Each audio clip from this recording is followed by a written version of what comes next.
Hello and welcome to SPM IAS academy daily answer writing session. इस session में हम आपके साथ कुछ क्वेश्चंस डिस्कस करते हैं, उनका स्ट्रक्चर डिस्कस करते हैं। You can write your answer and submit your answer on to our Telegram group for the peer review. SPM IAS Academy students can submit their answer to their respective batch WhatsApp groups. Quickly start करते हैं आज का session. आज का session है family as a universal social institution in Assam. This is a very interesting question. Now I want you all to just pause your video, एक बार पढ़ लो क्वेश्चन को and then we will start the discussion on this. देखिए question बोल रहा है family is a universal social institution. ये यूनिवर्सल सोशल इंस्टीट्यूशन क्या होता है, एक बार जरा इसे समझते हैं। एक बार देखते हैं ये सोशल इंस्टीट्यूशन क्या चीज होती है। Whenever I am talking about social institutions, it means that institutions or the groups which are making the society.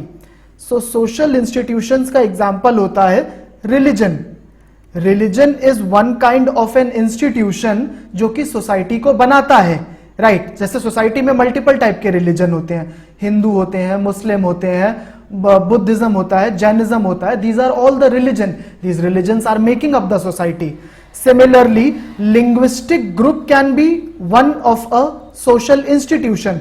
अगर आप आसाम की सोसाइटी देखें तो यहां पर असमीज भी हैं, यहां पर बंगाली भी हैं, यहां पर मारवाड़ी बोलने वाले भी हैं, यहां पर हिंदी भी हैं, सो मेनी मणिपुरी भी हैं। So many different linguistic groups are part of the society as a social institution. Similarly, there can be ethnic groups. Ethnic groups का मतलब होता है ट्राइबल ग्रुप्स।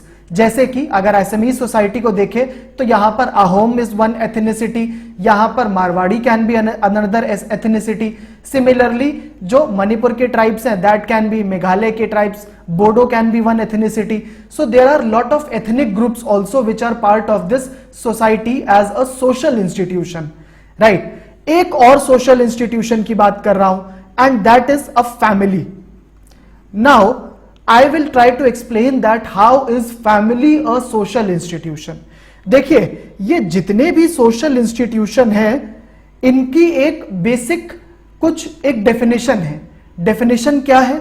डेफिनेशन ये है that all these social institutions follow some rules.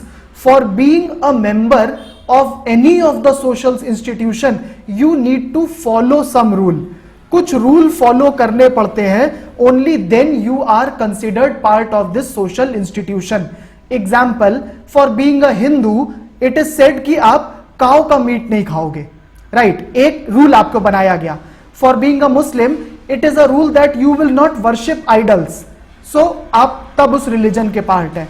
Similarly linguistic group, अगर आप Assamese हो तो आपको असमीज लैंग्वेज आनी चाहिए। You can not be an Assamese without knowing Assamese language, right? So that the group is the linguistic group. Similarly ethnic groups हो सकते हैं, आप उस tribe के हो, only then you are considered part of that ethnic group. So अब देखते हैं family as a social institution का क्या रूल होता है। देखिए आप अगर family के member हैं तो कुछ basic रूल आपके भी होते हैं, जैसे कि आप अपने family members को support करोगे, आप उनको हेल्प करोगे कि वो भी लाइफ में आगे बढ़े, प्रोग्रेस हो उनकी। आप अपनी फैमिली के बीच में किसी की बुराई नहीं करोगे, you will not hate their members. So these are certain rules of being a part of a family. अगर आप फैमिली के पार्ट हो, if you are belonging to this family as a social institution, there are also the rules which are to be followed, and if you will not follow those rules you will be left out of the family, आपको family से निकाल दिया जाता है। So एक बात हमें clear हो गई है that family is also a social institution, ये बात हमको क्लियर हो गई है। अब जरा देखते हैं क्वेश्चन क्या बोल रहा है। क्वेश्चन बोलता है कि family is a universal social institution. It is not only a social institution but it is also a universal social institution and this has to be justified for Assam. Assam में हमें justify करना है कि कैसे family एक universal social institution होती है। Universal होने का क्या मतलब है? यूनिवर्सल होने का मतलब होता है that it is present everywhere all of us are members of this social institution called as family. हम में से हर कोई मेंबर है, अगर हम असम के हैं तो हम में से हर कोई मेंबर है इस सोशल इंस्टीट्यूशन का, which is called as family.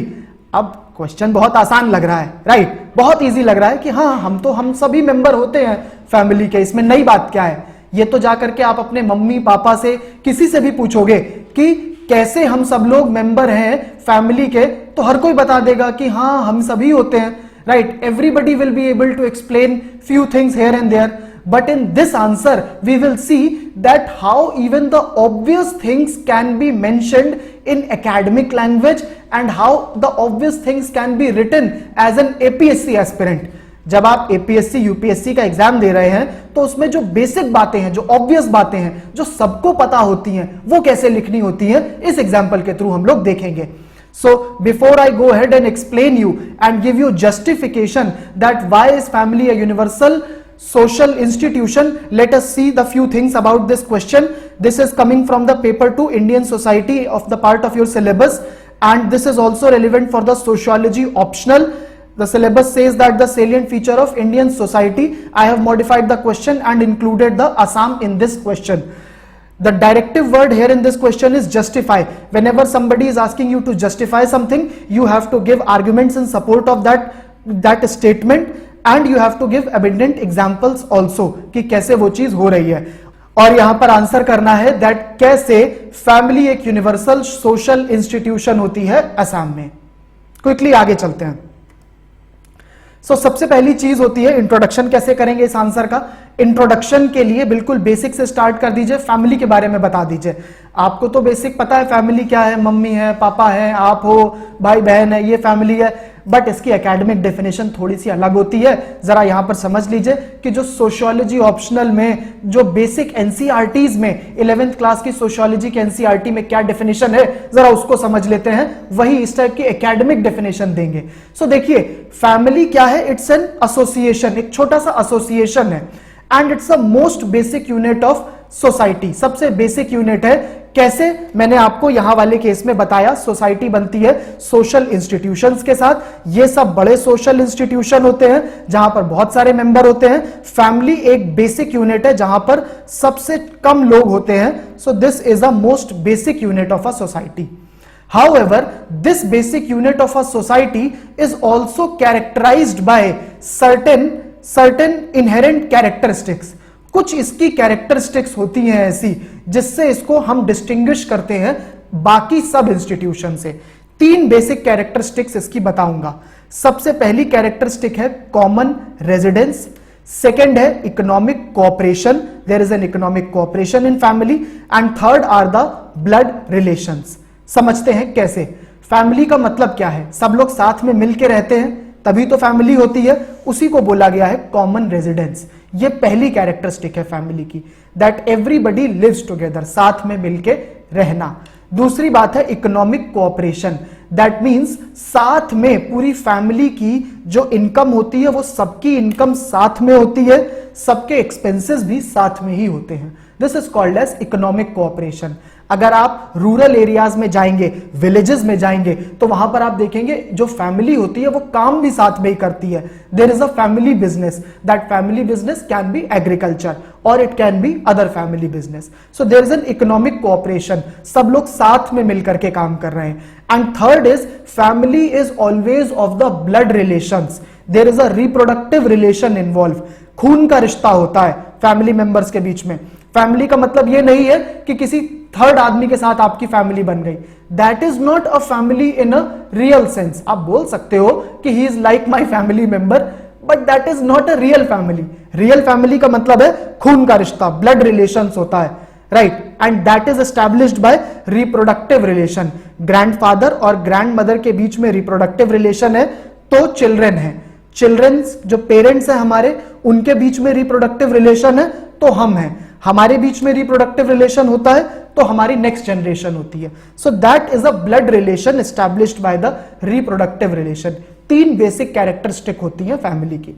You can start your introduction with this definition of a family, establishing that what is the basic definition of a family. Second बात चलते हैं, इंट्रोडक्शन में जब आप ये बताएं तो ये तो आपने बेसिक बता दिया फैमिली के बारे में, कुछ और भी बातें बताओ इंट्रोडक्शन में कि अभी कंटेम्प्रेरी क्या है। भाई आसाम की बात करने को हो रहा है तो बताओ कि आसाम में एक्सटेंडेड फैमिली का कल्चर होता है। एक्सटेंडेड मतलब एक बड़ी सी जॉइंट फैमिली जिसके सब लोग मेंबर्स होते हैं, बड़ी फैमिली होती थी। लेकिन आज के टाइम पर ये फैमिली क्या हो रही है, स्मॉल न्यूक्लियर फैमिलीज हो रही हैं जिसमें बस मॉम डैड और बच्चे होते हैं, that is a nuclear family. लेकिन पहले क्या था, एक्सटेंडेड फैमिली। तो अब आपने क्या करा, पहले आपने फैमिली की डेफिनेशन दे दी, बता दिया कि थ्योरेटिकली फैमिली क्या होती है, और दूसरा आपने दे दिया कंटेम्परेरी टाइम्स पर, आज के टाइम पर फैमिली को क्या समझा जा रहा है। तो इससे आपका इंट्रोडक्शन कंप्लीट हो जाता है। एक बात याद रखना, सोशियोलॉजी के, इंडियन सोसाइटी के जो आंसर्स होते हैं इसमें आप थोड़ा सा बड़ा इंट्रोडक्शन लिख सकते हो। इनफैक्ट यहां पर आप एक्सप्लेन कर सकते हो चीजों को। You have much more liberty in answering this type of questions. जब इकोनॉमी के आंसर लिखो या एसएनटी के आंसर लिखो तो इंट्रोडक्शन बहुत टू द पॉइंट होता है, छोटा सा होता है। ये मैं बताता जाता हूं कि किस सब्जेक्ट का आंसर करते टाइम किस टाइप से इंट्रोडक्शन उसके लिखने हैं। वो इसलिए बताता हूं क्योंकि हर सब्जेक्ट को आंसर करने का अपना एक तरीका होता है, एक फ्लेवर होता है। अगर उसी तरीके से आंसर करोगे तभी जो एग्जामिनर है, जो चेक कर रहा है, वो समझ पाता है, ज्यादा नंबर मिलते हैं आपको उस बात के। वरना अगर सबको एक तरीके से आंसर कर दोगे तो नंबर कम होने लगते हैं। हर क्वेश्चन को अपना अलग तरीके से ट्रीट करो। तो ये क्वेश्चन का आप इंट्रोडक्शन ऐसे लिख सकते हो, you can even take the introduction in 2 paragraphs. पहले पैराग्राफ में फैमिली की डेफिनेशन बता दो कि ये चीजें हैं फैमिली की, और दूसरे में बता दो कंटेम्प्रेरी टाइम्स पर क्या है। आसाम में कल्चर था एक्सटेंडेड फैमिली का, बट आज के टाइम पर जो बड़े शहर हैं जैसे गुवाहाटी हो गया और बड़े शहर हो गए, वहां पर न्यूक्लियर फैमिली का कल्चर आ रहा है। इंट्रोडक्शन के बाद बॉडी पर चलते हैं। बॉडी में आप एक्चुअली जस्टिफाई करोगे कि कैसे family as a social institution is a universal social institution, कैसे वो यूनिवर्सल है, मतलब हर कोई फैमिली का पार्ट है। इस बात को आप जस्टिफाई करोगे। समझते हैं इस बात को कैसे जस्टिफाई करा जा सकता है। देखिए फैमिली की बेसिक रिस्पॉन्सिबिलिटी क्या है, क्यों होती है family. The most basic responsibility of the family is बच्चों को पालना। यस, बच्चों को पालना होती है फैमिली की रिस्पॉन्सिबिलिटी, जिसको मैं यहां लिखता हूं socialisation of the young ones. कैसे भाई, फैमिली क्या केवल मम्मी और पापा से ही फैमिली होती है? नहीं, बोला क्या जाता है फैमिली कब पूरी हुई, फैमिली तब पूरी हुई जब बच्चे हुए।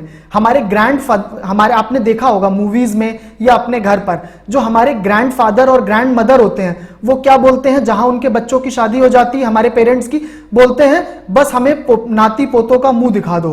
That means they just want to see the faces of their grandchildren. अपने नाती पोतों का मुंह देखेंगे, क्यों? बिकॉज दे नो कि जब वो बच्चे आते हैं तब फैमिली पूरी होती है। सो फैमिली का सबसे बेसिक फंक्शन, जो बेसिक रिस्पॉन्सिबिलिटी है, that is the socialisation of the young ones, बच्चों को पालना। राइट? तो इसका मतलब क्या हुआ? इसका मतलब मैं जिस फैमिली से आया हूं उस फैमिली ने अपना फंक्शन पूरा करा, उसने अपनी रिस्पॉन्सिबिलिटी करी। जब मैं बच्चा था तो मैं उस फैमिली का पार्ट था। आप जिस फैमिली से आए हो, जब आप बच्चे थे तो आप उसका पार्ट हो। इसका मतलब all of us during our childhood we were part of some family. Right? भाई फैमिली का तो बेसिक काम है ना बच्चों को पालना। मतलब हमारा जब जो चाइल्डहुड थे, जब हम बचपन में थे, इसका मतलब हम सब फैमिली का पार्ट थे।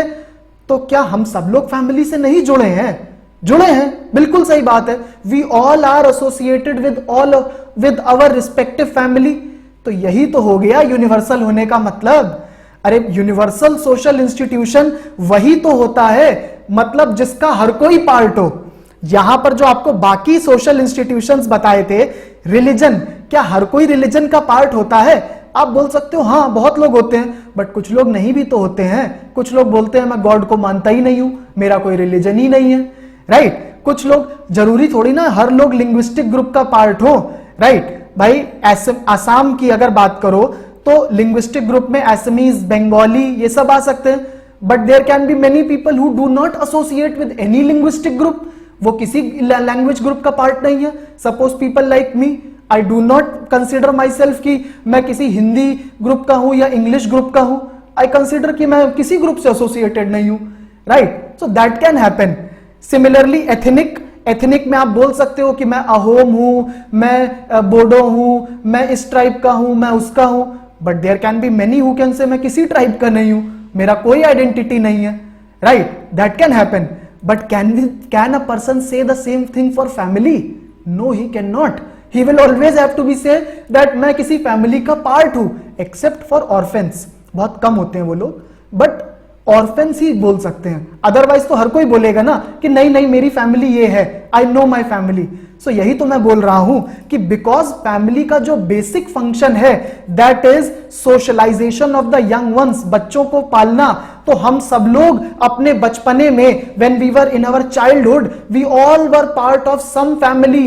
As a result we all are associated with our family and family is a universal social institution. तो ये तो पहला आर्ग्यूमेंट हो गया कि क्यों फैमिली से हर कोई जुड़ा होता है. दूसरा आर्ग्यूमेंट सुनो. देखो, जब आप अपनी फैमिली से जुड़ते हो तो आपकी फैमिली क्या करती है? आपको कुछ कल्चर देती है, कुछ अपनी वैल्यूज देती है वो फैमिली, राइट? आप फैमिली से जुड़े हो, कुछ अपनी फैमिली ने सिखाया कि देखो बेटा, हम लोग जो अपने फेस्टिवल्स होते हैं वो ऐसे सेलिब्रेट करते हैं. This is what we do as part of our culture. But when we grow up, we think that this is our culture, now we must give it to our next generation. As a result, what we do, we even transfer it along our family. हम अपनी खुद की family बनाते हैं या अपने family members में जो यंग वंस होते हैं, जो छोटे छोटे बच्चे होते हैं, उनको भी सेम कल्चरल वैल्यूज देने लगते हैं, राइट? तो क्या हुआ? अब वो भी फैमिली का पार्ट बने. जब वो बड़े होंगे तो वो किसी और को दे रहे हैं. So what you are seeing is that family is propagating through the generations. एक जनरेशन से दूसरी जनरेशन से तीसरी जनरेशन फैमिली होती चली जा रही है, right? So as a result it is becoming even more universal. अब वो और यूनिवर्सल हो रही है because everybody is part of the family. Not the same family, अलग अलग फैमिली के, बट है तो हर कोई पार्ट तो है ना फैमिली का. एक फैमिली का नहीं, अपनी अपनी फैमिली का है. एज अ सोशल इंस्टीट्यूशन तो है ना, right? So this is the second reason. Let us look at other reasons also. जब बच्चे फैमिली में होते हैं they learn the values like tolerance, patience, ये वो सब वैल्यूज सीखते हैं. वो वैल्यूज सीखते हैं, जब वो बड़े होते हैं तो वो अपनी पूरी सोसाइटी में ये वैल्यूज को अप्लाई करते हैं. एज अ रिजल्ट सोसाइटी की यूनिटी बढ़ती जाती है. जब सोसाइटी में यूनिटी बढ़ती है तो सोसाइटी रियलाइज करती है कि हाँ भाई फैमिली बहुत इंपॉर्टेंट है, because these values of tolerance, of patience, these we learn through our family. जब हम अपनी फैमिली में होते हैं तभी हम ये सब चीजें सीखते हैं. तो पूरी की पूरी सोसाइटी रियलाइज करने लगती है कि फैमिली बहुत जरूरी है. एज अ रिजल्ट फैमिली और आगे बढ़ती है, कल्चर्स और आगे बढ़ते हैं. सेम फैमिली स्टैब्लिश करने का जो तरीका है वो और आगे बढ़ता जाता है, उसी चीज को प्रोपगेट करा जाता है. And last is family is shaping our views and values also. सो हमारे जो थिंकिंग प्रोसेस है वो सब फैमिली शेप अप करती है. एज अ रिजल्ट हम फैमिली को खुद ही आगे बढ़ाते हैं. हमें लगता है बिकॉज हमारे अपने वैल्यूज, जो हमारे लिए इंपॉर्टेंट चीजें हैं, जो हमारा कैरेक्टरिस्टिक है, बिहेवियर है, वो हम प्राउड होते हैं. We all are proud of our behaviour, that is the correct thing to do, right? हम खुद बहुत अपने आप पर प्राउड होते हैं. तो वी थिंक हमें अपने बच्चों को भी यही सिखाना है, तो हम उसी चीज को आगे प्रोपेगेट करते हैं. So what we are seeing that family is a universal social institution. So now we understand it. I want आप लोग अपने खुद के पॉइंट इसमें लाओ, इसमें खुद से देखो क्या आप आसाम के बारे में लिख सकते हो. Give examples. You can give examples of festivals like Bihu, how the Bihu festival is propagating the family culture. Give examples of that. Give examples of other thing related to the Assamese culture. Those who are not going to appear in the APSC and they are only targeting UPSC, few of our students, or they are targeting Arunachal exam or any other exam, they can write the same answer for their respective state. क्या आप यहाँ पर institution इन अरुणाचल कर लो या UPSC के लिए कर रहे हो तो इंडिया कर दो. क्वेश्चन रिमेन्स द सेम, सबके लिए सेम होगा, बस अपने अपने कल्चर का एलिमेंट उसमें डाल देना. चलो भाई नेक्स्ट चलते हैं और अब देखते हैं. बॉडी में पहले तो बता दिया आपने, जस्टिफाई तो कर दिया that why is family a universal social institution. Let us also see that what are the challenges which family is facing as a universal social institution. सबसे बड़ा चैलेंज आज के टाइम पर न्यूक्लियर फैमिली कल्चर आ रहा है. जो हमारी traditional definition थी फैमिली की आसाम में कि बड़ी फैमिली होती हैं जहां पर जो बच्चे होते हैं वो वैल्यूज सीखते हैं, वो सीखते हैं अपने बड़े से, अपने ग्रैंडफादर, ग्रैंडमदर, अंकल, आंटी सबसे जो वैल्यूज सीखते हैं वो खत्म होती जा रही हैं, बिकॉज न्यूक्लियर फैमिलीज है। न्यूक्लियर फैमिली का मतलब है मम्मी पापा बच्चे बस दो। सो वो अब सीखते नहीं है सबसे। तो उनको क्या होता है, जब इतनी इंफॉर्मेशन नहीं मिलती है फैमिली से, तो उनकी नजरों में फैमिली की भी इंपॉर्टेंस कम होने लगती है। As a result when they grow up they do not think that they need to have a family of their own, because they realize that without a family they can also do। उनको समझ में आता है कि because उनकी family छोटी थी जिसमें उनको सबसे नहीं सब कुछ सीखने को मिला था, तो जब वो बड़े होते हैं तो माइंड में होता है कि बिना फैमिली के भी तो काम हो ही जाएगा, कोई जरूरत थोड़ी ना फैमिली रखने की, ये थॉट आता है। सो ये एक बहुत बड़ा प्रॉब्लम है न्यूक्लियर फैमिली के साथ। अच्छा देखो, ये आंसर में मैं कुछ क्रिटिसाइज नहीं कर रहा हूं किसी को। आई एम नॉट क्रिटिसाइजिंग कि न्यूक्लियर फैमिली अच्छी है या जॉइंट फैमिली अच्छी है, ये सब नहीं करना अपने को। We are going to write answers as a scholar, sociology के स्कॉलर के जैसा आंसर करना है। We are not criticising anything कि क्या करना है, क्या अच्छा है, क्या नहीं बुरा है। तो do not get into unnecessary debate कि कैसी फैमिली अच्छी है, वो डिबेट मत करने लगा आंसर में। 15 मार्क्स का क्वेश्चन है, सिंपल बोला है, जस्टिफाई करो, बस अपना काम करो, 15 नंबर पाओ, आगे बढ़ो। इंटरव्यू में अगर पूछा जाए तब की तब देखेंगे, अदरवाइज बस अपना काम करो। सेकेंड है, सेकेंड रीजन देखते हैं। आज के टाइम पर क्या है, जो फैमिलीज होती हैं उनमें अथॉरिटी किसकी चलती है? एंड में अथॉरिटी किसकी होती है? अथॉरिटी होती है जो मनी ला रहा है, those who is earning. Earlier times में क्या होता था, जो हमारे एल्डर्स होते थे उनकी अथॉरिटी चलती थी, जो ग्रैंडफादर्स थे, ग्रैंड मदर थे, जो घर का सबसे बड़ा है उसकी अथॉरिटी चल रही है। इससे प्रॉब्लम क्या हो रहा है कि जो घर का सबसे बड़ा होता था वो फैमिली को यूनाइटेड रखता था, वो फैमिली की वैल्यूज को ही यूज्ड टू मेक श्योर कि वो वैल्यूज जो है वो सब बच्चों में जा रही हैं। बट आज के टाइम पर अथॉरिटी चलती है one who is earning the money, तो उससे प्रॉब्लम हो जाती है कि he is not able to make sure that family जो है उसकी वैल्यूज सब में जा रही हैं। As a result family started becoming weak. Family तब तक स्ट्रांग है जब तक सब लोग यूनाइटेड हैं, जब तक सब लोग जो हैं वो साथ में फैमिली से जुड़े हैं, वो इंपॉर्टेंस समझ रहे हैं फैमिली की।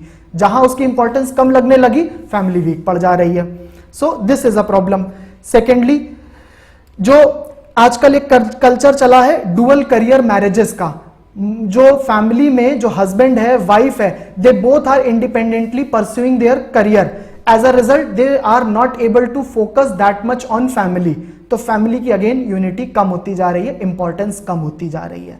सो that is also a problem, dual career marriages. Again I am saying do not decide what is right और रॉन्ग।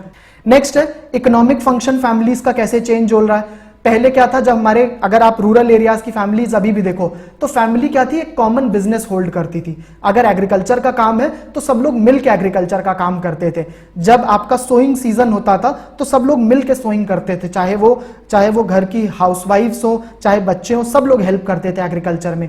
जब हार्वेस्टिंग का सीजन होता था तो सब लोग हार्वेस्ट में हेल्प करते थे। So this was a common unit of production, मतलब प्रोडक्शन में सब लोग हाथ बटाते थे। Everybody used to contribute to production. आज के टाइम पर हो गया है कॉमन यूनिट ऑफ कंजम्पशन, मतलब खाने में सब लोग एक साथ आते हैं। इसका मतलब क्या है कि जब फैमिली में कुछ आएगा तो सब लोग खाते हैं। उसका यह मतलब नहीं रहा कि सब लोग प्रोड्यूस करते हैं। प्रोड्यूस अभी भी एक ही कर रहा है, मे बी हस्बैंड और मे बी वाइफ, कोई एक प्रोड्यूस करता है, बट सब लोग प्रोड्यूस नहीं कर रहे हैं, कंजम्पशन लेकिन सब लोग कर रहे हैं। So that is what I have written, it has become from a unit of production to a common unit of consumption। Next point है जो चेंजिंग कल्चर हो रहा है towards the marriages, live in का कल्चर आ रहा है। Live in culture में तो फैमिली हो ही नहीं सकती है, that you understand. Similarly there are other points also, rural urban migration है, जो चिल्ड्रन को डिले करा जाता है, delay in marriage, delay in children because everybody wants to pursue career. All these things are now the emerging problems as the emerging challenges to a culture of family and the family as a universal social institution. This is now losing its value. अब वो decrease होता जा रहा है because of these cultures. These are emerging जो challenges हैं, इसकी वजह से family as a universal social institution decrease हो रहा है। So after this writing this you should conclude your answer also. आप इस पे लिख दीजिए कुछ कंक्लूजन, जैसे मैंने लिखा है, festivals in Assam are meant to be celebrated together with family, thus universal social institution must be upheld. आप इस तरह से लिख सकते हैं। आप लिख सकते हैं वर्क लाइफ बैलेंस बेटर करना चाहिए लोगों को, people should be able to manage their professional and personal life. Any common good thought, concluding remark you can put कि फैमिली बहुत इंपॉर्टेंट है, लोगों को फैमिली पर भी ध्यान देना चाहिए, अपनी जॉब पर भी ध्यान देना चाहिए और एक विन विन सिचुएशन बनानी चाहिए. इस टाइप का आप कुछ कंक्लूजन लिख सकते हैं. सो बस आज की क्लास में मैं एक यही डिस्कस करने वाला हूं, यही question. I am not giving any practice questions in today's class. That's it for today's session. Thank you.